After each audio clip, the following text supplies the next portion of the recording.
episódio anterior, falamos sobre a possibilidade de ser uma característica hereditária, mas ainda não fechamos a questão. Hoje, vamos pensar sobre a segunda causa. Você já pensou que isso pode ser uma questão genética? Confira agora com a psicóloga Paula Cardoso na série Aprender pelo Amor ou pela Dor. Então eu falei para vocês, deixei uma dúvida para vocês se questionando. Tem alguma pessoa na sua família que apresentou também dificuldades de aprendizagem e agora você começou a lembrar? Se não, definitivamente, Paula, não tem isso na minha família. Meu filho é o único que está com dificuldade de aprendizagem. Então hoje eu vou te apresentar a segunda causa, que pode ser chamada de causa orgânica. O que é causa orgânica? Por isso que eu preciso saber, como foi o planejamento do seu filho? Você estava estruturada? Tinha uma pessoa que te acolheu? Você teve problemas financeiros? Que situação de vida foi que você descobriu que estava grávida? Era uma coisa planejada? Não era? Como que foi os meses da gestação? Você fez o acompanhamento pré-natal? Já havia alguma sinalização de algo ali na coluna espinhal? Não. Então, são nuances do movimento da gestação e também no movimento do parto e o primeiro ano de vida que pode influenciar a ser uma causa orgânica. Porque se a mãe tem depressão, a mãe estava sofrendo por estresse, por exemplo, foi mandada embora ou perdeu alguém, né, ou se separou nesse meio tempo, se sentiu desamparada. Isso causa muita angústia e estresse na gestação ou no início da vida com o bebê. Aí a mãe pode ter, por exemplo, diabetes, pressão alta, ter tido um parto difícil, os primeiros meses não ter se sentido acolhida, por exemplo, ter depressão pós-parto. Então, tudo isso pode influenciar em a criança ter uma questão que nós chamamos de uma questão orgânica, porque em seu desenvolvimento desde o ventre da mãe e no seu primeiro ano, que ele precisa ser amamentado e o desenvolvimento do cérebro ainda está em progresso, né? Precisa ser estimulado, a criança precisa ser olhada enquanto amamenta, a criança precisa tocar a mãe enquanto está sendo amamentada. Então, todo esse vínculo pode ser a segunda causa, que vai influenciar nas questões cognitivas do desenvolvimento dela. E eu vou te mostrar como. E vou te explicar também o que é uma questão cognitiva e diferenciar de outras questões que também podem influenciar na aprendizagem.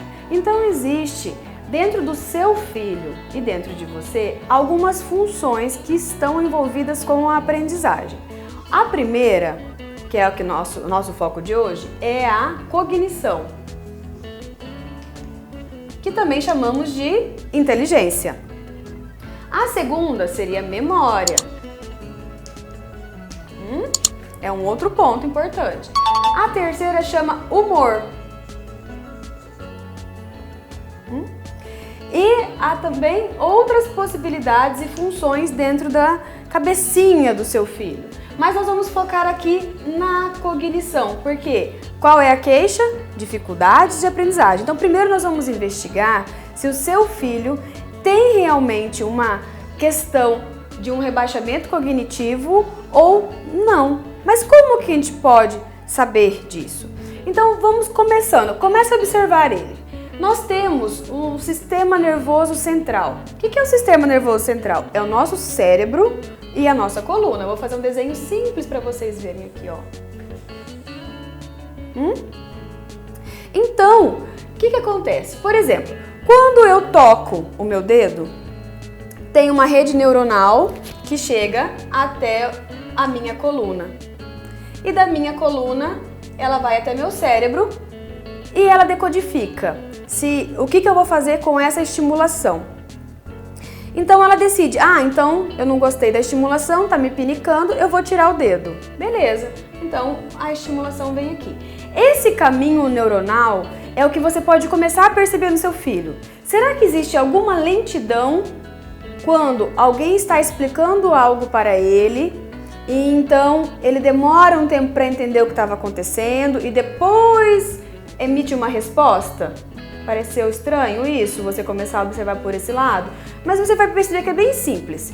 Explique uma coisa para ele, uma pergunta de um exercício. Perceba quanto tempo ele demora para começar a reagir a essa pergunta. E daí me diga se a resposta que ele te deu é uma resposta satisfatória ou não. Porque nesse processo pode ser que você emita uma pergunta, ele demore muito para processar isso e por isso que ele já para.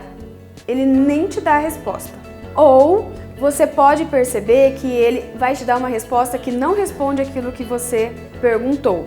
Então você já começa a desenvolver o seu raciocínio que sim, pode haver uma questão cognitiva. E como que nós averiguamos isso aqui no Brasil? Principalmente é utilizado um teste chamado VISC. Vou explicar um pouquinho mais no próximo episódio. E também um teste que eu auxilio, que eu solicito que as pessoas fazem, chama Escala de Funcionamento Global. E depois eu vou falar um pouquinho sobre esses testes e como eles são importantes para fazer uma leitura adequada da situação que você está vivenciando com seu filho e como isso vai ajudar na escola. Até lá, então, aguardo você para o próximo episódio.